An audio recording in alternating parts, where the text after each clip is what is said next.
अपनी आवाज बुलंद करना, ये समानता का अधिकार, ये हमारा बाबा साहब भीमराव अंबेडकर ने संविधान में लिखा है।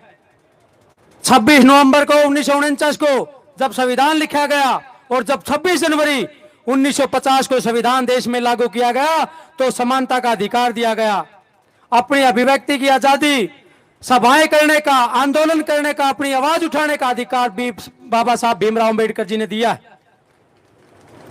और एक बार जोरदार तालियां बाबा साहब भीमराव अंबेडकर जी, इतने महान व्यक्ति जिन्होंने हमें अधिकार दिया। अगर आज संविधान की ताकत हमारे पास नहीं होती तो शायद हमें ये लोग यहां बैठने भी नहीं देते।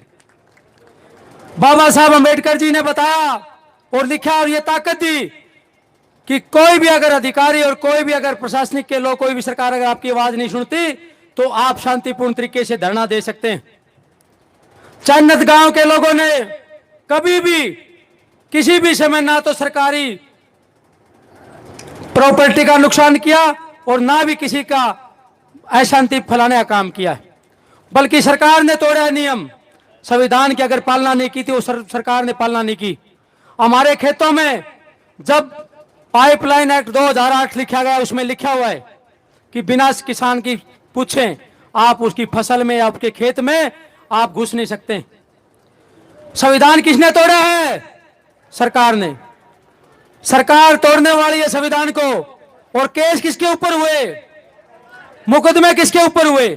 हमारे ऊपर।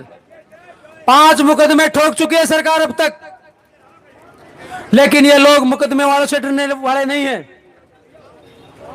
हर हाल में लड़ेंगे, अंतिम सांस तक लड़ेंगे। जब तक गांव में टी नहीं लगेगी पूरा गांव अंतिम सांस तक ये लड़ाई लड़ने का काम करेगा। मातृशक्ति, सभी युवा साथी और चन्नत गांव के बुजुर्ग जिस तरह से अपनी